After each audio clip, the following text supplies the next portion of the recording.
summer reading list, starting with Hebrew Scriptures and going all the way to Living Originally by Robert Brummett. Mindy did Hebrew Scriptures last week. I understand she talked about Gideon. I'm doing Christian Scriptures this week. I'm going to talk about the woman at the well. And then we'll do a couple of weeks on Luminous Life by Jacob Lieberman. The picture was up there.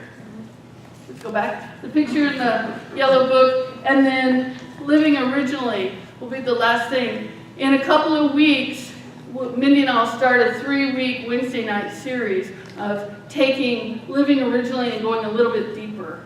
So we'll be teaching on Wednesday nights beginning the week after the 15th. I don't know, I think that's the 22nd. I'm not really good with dates on a good day. But so think about that. Annette has some books and you'll be able to deepen your experience of that. What I want to do though is invite you into an experience with the Christian Scriptures. I grew up in a family that used the Bible a lot, read the Bible a lot, particularly my grandmother. But I've also had the Bible used to chastise me, to tell me that there is something wrong with me and that because of what's written in there, I need to live my life differently. Have any of you had that experience? Yeah. The sad thing to me is here's a book that's chock full of love, and yet people use it to say that we need to change, that we need to be different, that we're not whole. And yet over and over and over, as I've learned to read the Bible in new and different ways, I see the wholeness of it, and I've actually come to love it. What I've also discovered is that the Bible can be read from many lenses. It's almost like if you're putting on your sunglasses or putting on your reading glasses or putting on your regular glasses or not having any glasses at all. Those kinds of lenses. So one of the kinds of lens is a historical lens, the Bible as history. Well, if you try to pinpoint that, you're going to have a difficult time. Then we have the Bible as literature. Well, that's really an interesting thing to study because you get to look at how the Bible is actually put together and how it becomes literature and how it affects our culture and our world. We can also look at the Bible as metaphor. What's the underlying meaning of these stories and what are they teaching us? And then we can look at the Bible metaphysically. This is where I learned to really enjoy the Bible. When I was a kid, my family gave me a little white Bible that zipped up. Several people after the first service talked about, oh yeah, I had something like that. Red letter edition, King James Version. It's all I ever read for many, many years. When I was in college, my roommates gave me a New Revised Standard Bible for study. And then later on, I discovered the Message Bible, which is actually my favorite. But when I was a kid, my grandmother read the Bible to me regularly.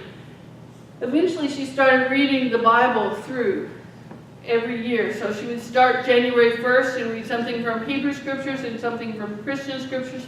And by the time December 31st came through, she'd read the entire Bible through during the year. She did that many, many times in her life. And when I was around her, I'd read it. I would usually listen to her read it because I love to be with my grandmother. Whether I was this high or an adult, I loved to be with my grandmother. There was just something about her. And so when I was able to be with her, I would be with her.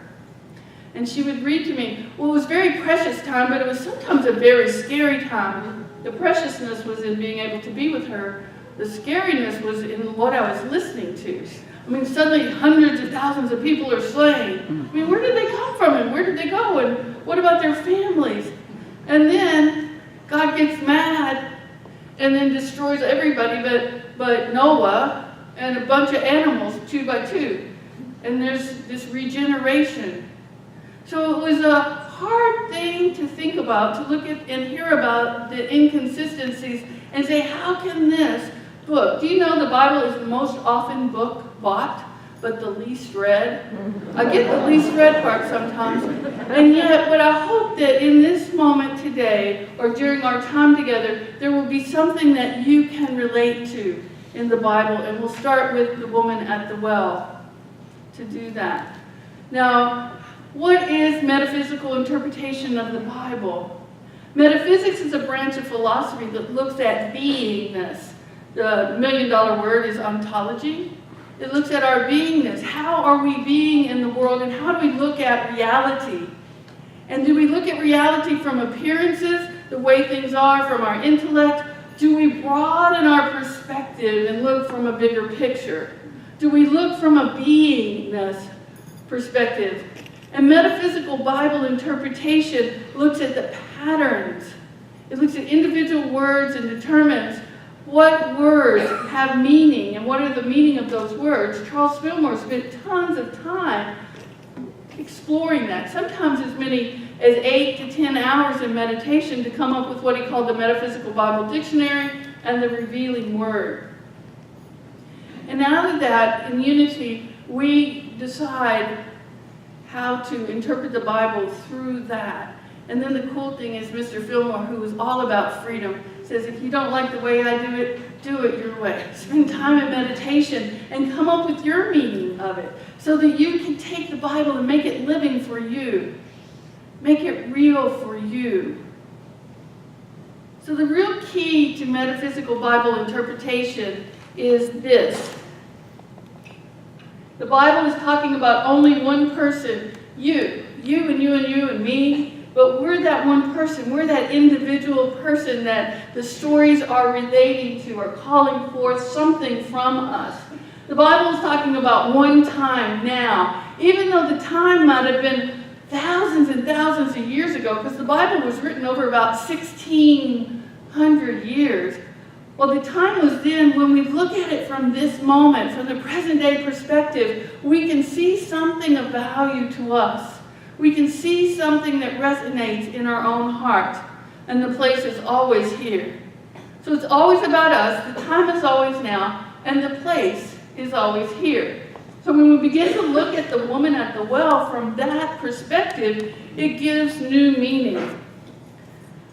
So when my grandmother died, my mom found her New Testament, her Bible, and gave it to me.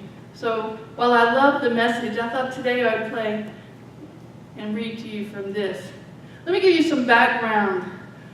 The book of John, the woman at the well story, comes from John 4 through 42. That's a long passage. But John tended to write long passages. We have Matthew, Mark, and Luke, which are called the Synoptic Gospels, and then we have John, which is called a cosmic gospel. The Matthew, Mark, and Luke are called the Synoptics because they're very much the same. But John wrote very differently. See very few parables in John, where you're going to see parables in other stories. John had long discourses. And John was at least third generation Jesus. And what I mean by that is that John never, the writer of the Gospel of John, the writer of all the Gospels for that matter, had never met Jesus. There are second and third generation stories that have lived on. So think about this. What happened is in the synagogues, people would stand up during their service and tell a story of their experience with Jesus. They would relate that story. It's kind of like in families, if this happened in your family. My grandparents, my brothers, my mom and dad would tell stories. And at some point, I had heard the story enough that I had incorporated myself into the story. There were times I was actually kind of surprised. What? I wasn't alive then? But I remember this as if I were there. So this is part of what's going on. People are remembering it as if it's there, if they were there. And the beauty to me is that the stories in the Bible touch our hearts. There's something in us that's looking for something greater than us, that when we hear certain parts of these stories, it can truly touch our hearts. So as the story starts, Jesus is in Judea, and there's a competition going on. The Pharisees are trying to determine who did more baptisms than anybody else. Was it John the Baptist or was it Jesus? Who's doing all these baptisms? And there was like this competition. Have you ever heard somebody competing for something? Or have you ever been competing for something? Or somebody else has put you in competition with somebody else? It doesn't always feel good, and Jesus is like, I'm out of here. So he decides he's going to go from Judea to Galilee. Well, he could go the long way, and it would take a long time to get there. Or he could go through Samaria. And if he goes through Samaria, he would get there quicker. So Jesus and his disciples take off. They get into Samaria. They come into a town called Sychar. Now, the Jews and the Samaritans did not like each other. This part of the land, Samaria, had been sold off. And so in being sold off, they were separated from the other Jews. And they were starting to fall in love and marry people who lived in their region. So now they're intermarrying, they're mixing, which was a no-no in the Jewish culture. And so if you hold that somebody should not be doing something and they're doing it, what usually comes up for you? I know what comes up for me. Hey, judgment. Judgment usually comes up, and there was a lot of judgment. So Jesus knew that he was walking into a land where there was already going to be judgment and conflict. And Jesus, being Jesus, goes in with a lot of peace. So he goes in, he and his disciples get there around noon, and they stop at a well. Now, most people come to the well in the early morning hours when it's cooler, and usually the people who are coming to the well to get the water are women. And in the Jewish culture, Jewish men do not talk to women outside of the home. They do not talk to women in public. But Jesus was a radical, and Jesus did things the way Jesus believed that they should be done. So there's the background of the story. Jesus and the disciples get to the well. The disciples go off to find something for them to eat. And this woman comes up, and she's got her container, and she's going to get water. And Jesus looks at her, and he says, please give me a drink. Now think about, here's somebody that not usually talk to you, and they're talking to you.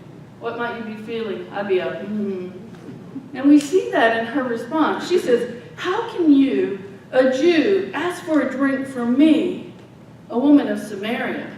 Because she knew, and Jesus knew, that there was this conflict between them. And Jesus says, hey, I'm going to see your wholeness no matter what. I'm going to speak to you as an individual, as an expression of God, and we'll see that in a moment, no matter what. But she's surprised. Now here's Jesus' answer to her. If you knew what God can give, and if you knew who it is that said to you, give me a drink, I think you would have asked him, and he would have given you living water. Think about that. Suddenly, Jesus is offering her something different, an opportunity to have living water. Do you want to hear her reply? She said, you don't even have a container to give me water in. So he's broad and abstract, and boom, she comes back to the concrete and literal. Have you ever done that? I've done that. So sometimes it's like we're having a conversation on totally different planets because we're not in the same perspective. And Jesus and the woman is never actually named, go on to have a conversation. They go on to talk about this living water.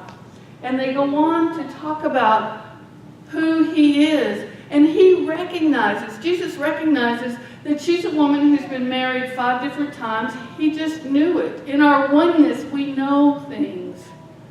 He knew that. Well, 5 metaphysically is a number of grace. And remember, grace means metaphysically that we don't reap all that we've actually sown. What a beautiful thing. Jesus looks beyond the fact that she's been married 5 times. Now that is a no-no in the Jewish culture. And he talks to her anyway because she's a woman. And he sees her wholeness. He doesn't see that she's been breaking the Jewish law and tradition. He sees her wholeness. He talks to her. He offers her living water, which biblically often means eternal life. And we'll talk about that in a moment, what it means. Well, they go on to have this conversation because she says something like, hey, who are you? This is Jacob's land. I'm from Jacob's ancestry. Do you remember Jacob in the Bible? He was one of Isaac's sons. Jacob and Esau were born as twins. Esau was born first, so Esau got the birthright in the Jewish culture. And there was this kind of mixing up around that. And Esau had come in from the desert, tired and hungry, and Jacob says, I'll trade you this meat stew for your birthright. And Esau was hungry enough to do it. And then he and his mom, Rebecca, tricked Isaac, and he was able to get the birthright. And the Bible is a story of our unfolding consciousness. It starts from the birth. It starts from when we're born fully alive. And then stuff starts to happen. And we are told we're not good enough. We're told we're not whole. We're told we're somehow not enough. And we forget that we're connected always to God. So we see ourselves as separate. And as soon as we see ourselves as separate, stuff starts to happen. We start to see the world differently. We start to have a sense of not enoughness within our bodies. So she's saying, hey, I'm as Jewish as you are in many ways because I understand.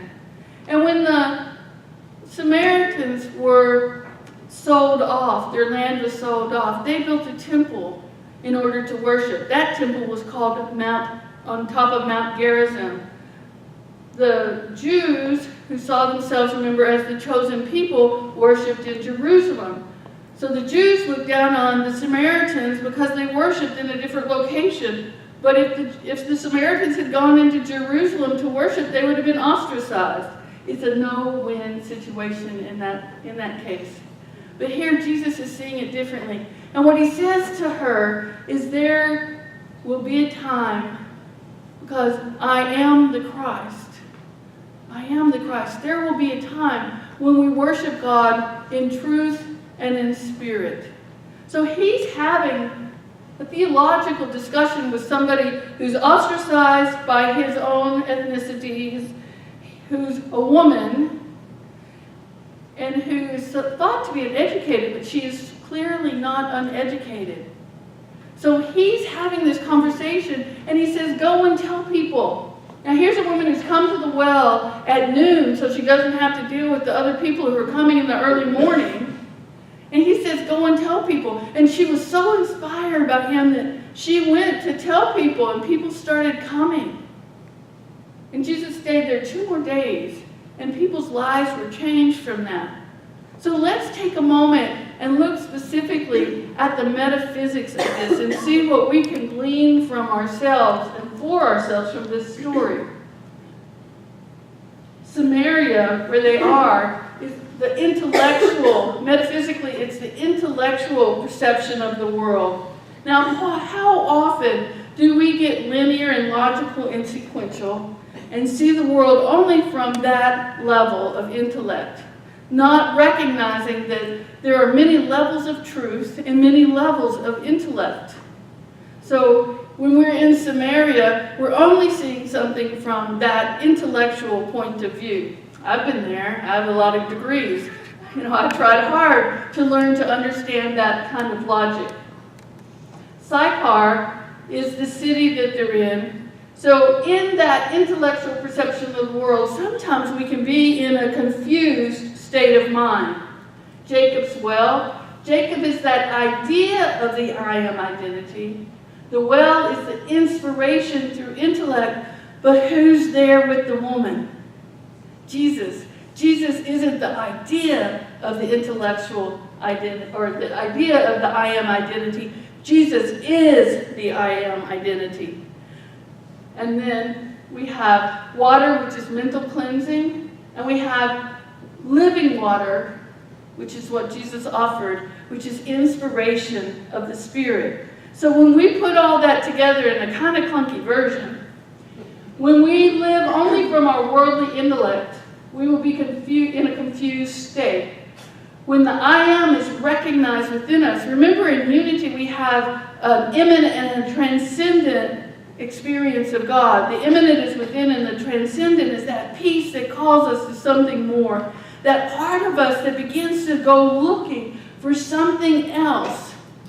And the more we look within, the more we're guided to the something else. The more our lives unfold. But that's the I am. So when we live only from the worldly intellect, we'll be in a confused state. But when the I am is recognized within us through the inspiration, we cleanse our minds and live inspired by Spirit. Well, in unity, we know that the inspiration often comes in the action of prayer and meditation, of going within and getting our own internal guidance because it's always there. So when we begin to live from the I am that's within us, the Jesus that's within us, or the Christ that's within us, our world opens up. Here's one of the things that I think is amazing about this story. Not only is Jesus talking to a woman, he's talking to a Samaritan, but this is the first time in the Gospels that Jesus identifies who he is, the Christ. And he shares that information with a non-Jew. And what's happening is that he's saying, universally, everybody has the Christ within. Universally, we're not caused or we're not divided by lines. What he's doing is he's modeling what in Galatians Paul talks about in Christ. In our Christ essence, there's no male or female. There's no Jew or Greek. There's just oneness. We all have the same amount of the Christ within us. The question is, how much of it are we living from? I believe that we are called, that we are fully called to live as love in this world. I believe that we're called to live in harmony with others, to really embrace and accept the differences. I believe that we're called to give even when we feel lack, because we know that there is abundance in the universe that's available to us when we're available to it. I believe we're called to be peace in hostile situations. I believe that we're called to be ourselves. And when we're living as ourselves and seeing the wholeness of ourselves, then it will be so easy to see the wholeness of each other. Who has told you in your life that you're whole? Who encouraged you to be bigger than you saw yourself to be? And who have you encouraged to be bigger than you have seen yourself to be? I know you've done it. I know you've done it for me at times. I know you're doing it. Charles Fillmore in the Revealing Word, this is our more refined, when we accept our divine nature, we can shift our focus from the purely intellectual to live from the wholeness of spirit within us. Are you willing to live from that wholeness? But Charles Fillmore in the Revealing Word says, God's greatest gift to humankind is the power of thought through which we can incorporate into our consciousness the mind of God. When we make the choice, and choosing takes thought, when we make the choice to undefend our heart, and I believe that this is a community that's learning to do that, to let down the defenses, to open up to love, so that we can receive it, so we can share it, so we can be it, so we can live it in every moment. When we lay down the old hurts, and I have never met anybody who's never been hurt. When we decide to look beyond what was and choose to love again, we open our hearts. When we choose to see our own wholeness, then we're going to live differently than we did before. If we see ourselves as broken, we're going to live from that consciousness. When we see ourselves as the wholeness that we are, we're going to live from that consciousness. Are you willing to answer the call? Are you willing to answer the call to live in your own wholeness? Yes. Yes. I'm going to ask it one more time because 3 is the time of spiritual completion. Are you willing to live in your own wholeness? Yes. Yes. My invitation to you is to spend years learning how to do that. But start there. I am whole. Say that with me. I am whole. I am whole. You start there. And then I have a challenge for you. My challenge is this. Whoever in your life is an irritant, creating that metaphysical pearl, whoever in your life is an irritant, choose this week to see them as the Christ and see what happens. Notice the difference. When we choose from our heart to see ourselves first, come home to yourself first as the Christ, and then choose to see another, we change. We see them as changing, whether they do or not, but we're going to see them as different. And when we pair the thought with an elevated emotion, and when we're seeing somebody as the Christ, we have the elevated emotion of love. It's the master healer. Then what we are holding in consciousness must come forth. That's the law. And that's what we're learning to do here with each other. We're going to sing, and then Linda's going to come, and we're going to meditate together.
Allow that light and love to wash over you now.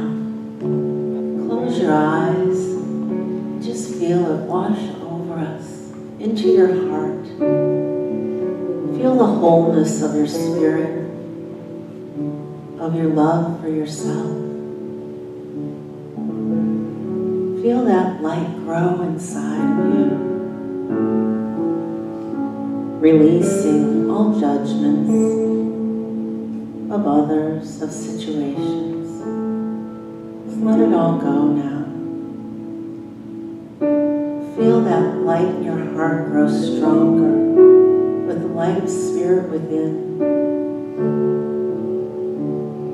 Allow that light to reach others beside you, in your family and friends, in those irritants.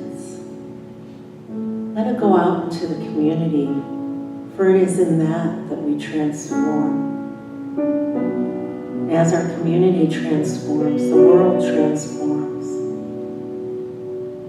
all with the wholeness of spirit.